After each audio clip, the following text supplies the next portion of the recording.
আসসালামু আলাইকুম and good evening. Hopefully আপনারা সবাই ভালো আছেন। আমি আজকে বলবো ডে ওয়ান পারফর্মার নিয়ে। আমি অনেকদিন থেকে চিন্তা করছিলাম যে আমাদের গ্র্যাজুয়েট যারা নিজেকে প্লেস করে বিভিন্ন প্রাইভেট অর্গানাইজেশনে মেইনলি, কারণ গভর্নমেন্ট অর্গানাইজেশনে বা এমনকি কমার্শিয়াল ব্যাংকেও যারা ম্যানেজমেন্ট ট্রেইনি বা অফিসার হিসেবে কাজ করে, ওইখানে আমরা জানি যে সেখানে ওদের ওরিয়েন্টেশন প্রোগ্রাম থাকে, ফাউন্ডেশন প্রোগ্রাম থাকে। কিন্তু আমরা যারা প্রাইভেট কোম্পানিতে কাজ করতে যাই তাদের এটি অনেক এমপ্লয়ার এবং টপ ম্যানেজমেন্ট প্রায় বলেন কিন্তু, এবং এটি আমরা অ্যাড্রেস করতে চাচ্ছি।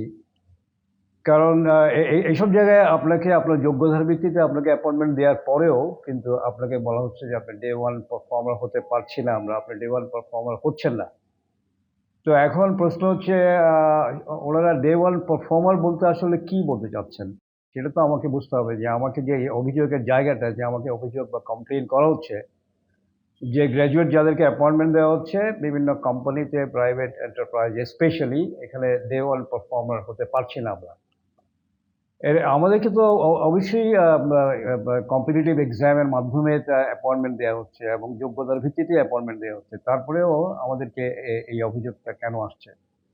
যাই হোক, কেন আসছে সেদিকে আমি যাচ্ছি না, কিন্তু আমাকে কি করতে হবে? আমরা কেউ ডে ওয়ান পারফর্মার হতে পারবো? তাহলে আমাকে প্রথমেই তো বুঝতে হবে যে ডে ওয়ান পারফর্মার বলতে কি বোঝায়।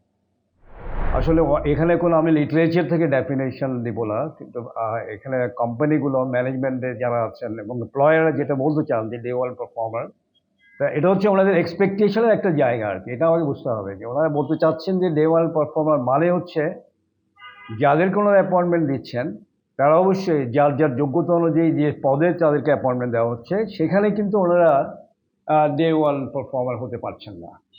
তো এখানে ডে ওয়ান পারফর্মার হতে পারছেন না, এবং ডে ওয়ান পারফর্মার হতে পারা মানে হচ্ছে আমাকে যে পদে অ্যাপয়েন্টমেন্টটা দেওয়া হলো ওই পদে আমার যে এক্সপেক্টেড লেভেলের পারফরমেন্স, অবভিয়াসলি আমি ফ্রেশ গ্র্যাজুয়েট হিসেবে আসছি, কিন্তু তারপরেও কিন্তু আমাকে ওই পদে কিছু কিছু মিনিমাম একটা এক্সপেক্টেড লেভেলে আমাকে পারফর্ম করতে হবে।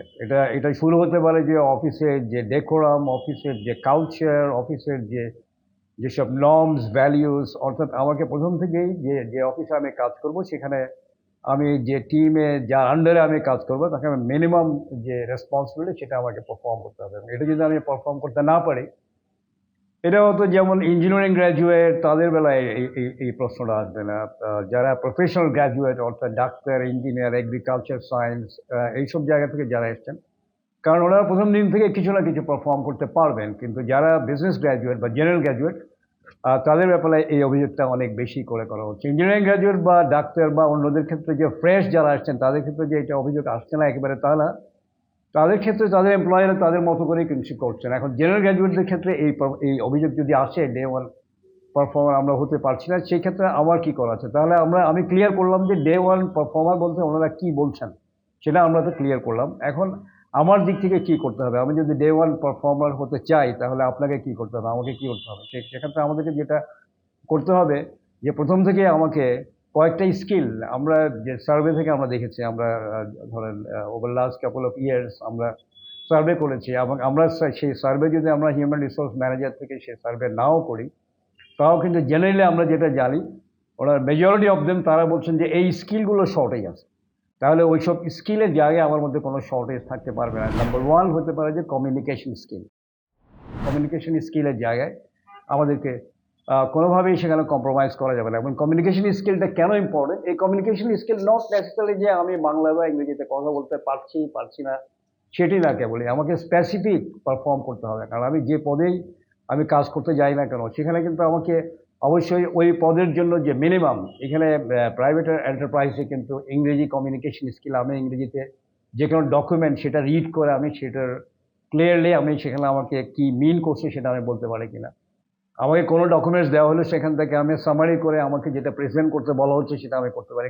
কারণ এটা হচ্ছে আমার প্রেজেন্টেশন স্কিল, আমাকে কথা বলার যে স্কিল। কারণ আমাকে যে কোনো রেলেভেন্ট টপিকের উপর যেহেতু কথা বলতে হয়, সেটা অফিসিয়াল ডকুমেন্টসগুলো থেকে সামারি রেডি করে বা সেই ডকুমেন্টস কী বলছে সেখানে আমি যদি আরেকটা ডকুমেন্ট আমাকে রেডি করতে হয়, আমি যদি কমিউনিকেট করি আমার নিচের দিকে বা আমার উপরের দিকে যে কোনো কাজের রিপোর্টিং আমি যদি করতে যাই, তাহলে আমার কমিউনিকেশন স্কিলটা ইম্পর্টেন্ট। এবং এই কমিউনিকেশন স্কিলে রিডিং স্কিল, রাইটিং স্কিল এবং লিসেনিং স্কিলটা ইম্পর্টেন্ট। যেমন আমি যদি সপ্তাহের শেষে দিয়ে কোনো মিটিংয়ে যাই, সেই মিটিংয়ে আমাকে ওখানে সেখানে অবশ্যই এখানে কমিউনিকেশনটা মোস্ট অফ দ্য কেসে সেটা ইংরেজিতে হতে পারে, ডকুমেন্টের সময় গো থ্রু করতে হতে পারে। সেক্ষেত্রে আমাকে ইংরেজির কমিউনিকেশন স্কিলের সাথে আমাকে অবশ্যই এখানে একটা লেভেলে আমার থাকতে হবে। এখন আমি তো একটা ইউনিভার্সিটিতে ব্যাচেলর করে আসছি, আমার যদি মিনিমাম লেভেলের ইংরেজিতে যে কোনো ডকুমেন্ট রিড করে যদি বলতে পারার স্কিল না থাকে, তাহলে ফার্স্ট অ্যান্ড ফরমোস্ট হচ্ছে এই কমিউনিকেশন স্কিল।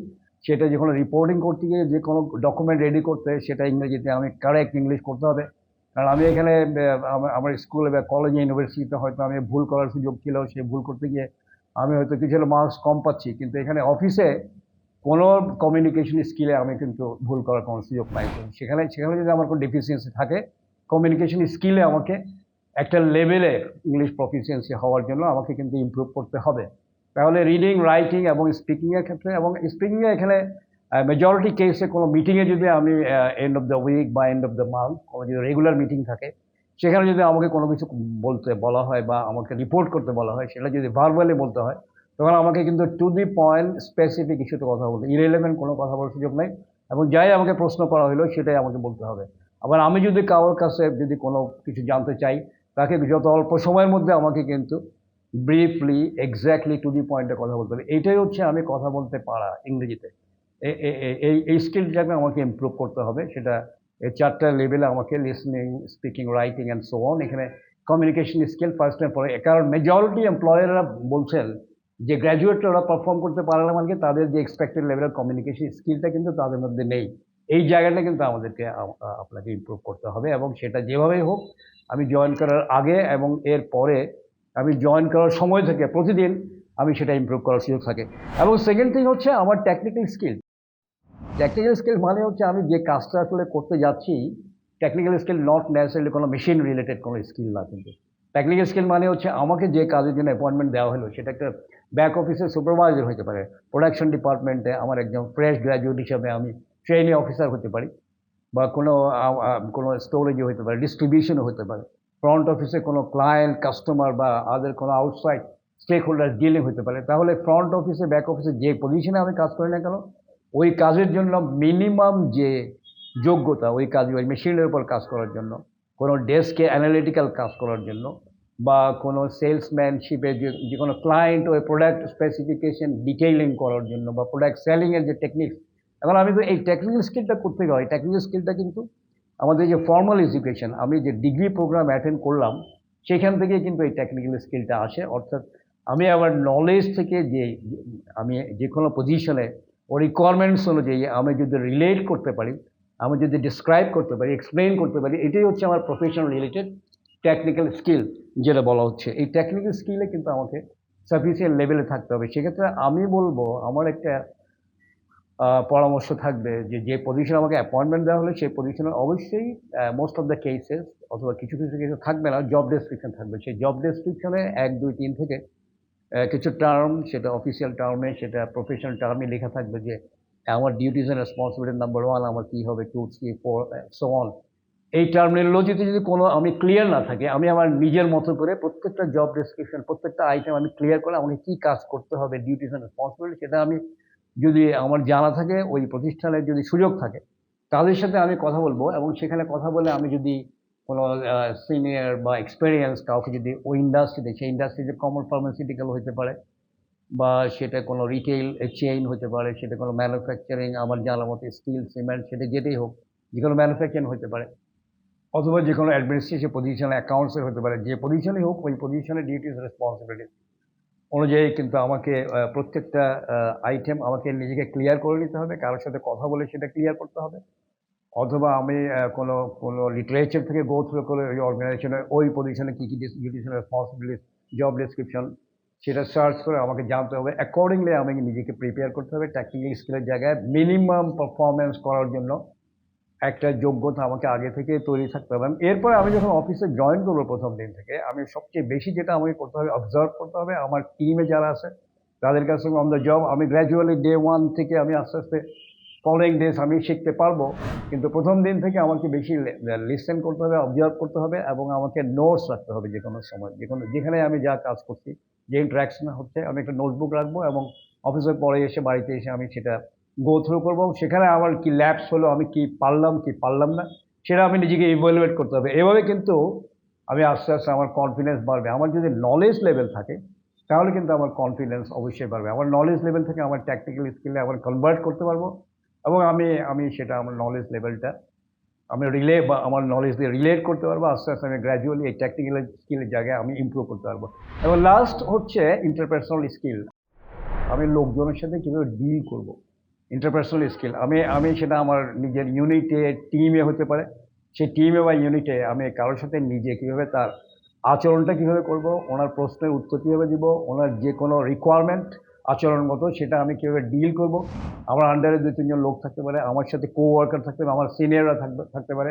ওনাদেরকে রিড করে ওনারা যা বলতে চাচ্ছেন সেখানে আমি ইন্টারপার্সোনাল রিলেশন, আমার ডিলিং ওয়েটা সেটা কী হবে, সেই ইন্টারপার্সোনাল রিলেশনের স্কিলটা আমাকে নেসেসারি লেভেলে আমাকে পারফর্ম করতে হবে। সেটা তো আমি একদিনে হবে না, সেটা আমি আমার ফ্যামিলি থেকে, স্কুল থেকে আমি interpersonally how to deal with other people.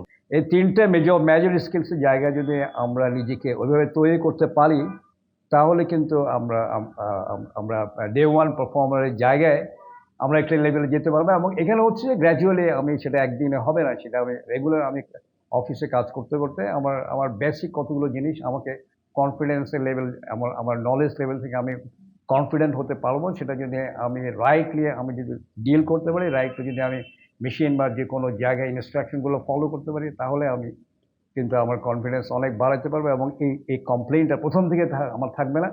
প্রথম থেকে যদি না থাকে, তখন দেখা যাবে যে আস্তে আস্তে আমার যারা রিপোর্টিং রিলেশনশিপ, যাদেরকে আমি সুপারভাইজার, যাদেরকে রিপোর্ট করছি, ইমিডিয়েট সিনিয়র বা কোওয়ার্কার, তারা আমার ব্যাপারে একটা ইমপ্রেশন তৈরি করতে হবে। এবং এই ইমপ্রেশনটাই হচ্ছে ইম্পর্টেন্ট। আমি যদি মর্নিং শোজ দ্য ডে, প্রথম দিন থেকে যদি মর্নিংয়ে যদি দেখা যায় যে the whole day will have a, তাহলে আমার ক্যারিয়ারে ওভার দ্য ইয়ার্স আমি ওই ইমপ্রেশন থেকেই আমি কনফিডেন্ট হয়ে যাব, এবং ওই ইমপ্রেশনটা আমি পেয়ে যাবো, এবং সবাই আমার ব্যাপারে একটা ভালো ইমপ্রেশন হবে। দেন only I can try to improve, and I can try to remove this sort of complaint যে আমি ডে ওয়ান পারফর্মার হতে পারছি না। আসলে ডে ওয়ান পারফর্মার হতে গেলে আমাকে আমার নেসেসারি স্কিলসগুলো অ্যাড্রেস করে সেই সব জায়গায় আমাকে ইমপ্রুভ করার জন্য আমাকে কাজ করতে হবে। And finally end of the day আমি মনে করি যে এখানে আমার একটা অবস্থান থাকবে। So hopefully that's all for today's discussion. Thank you for listening.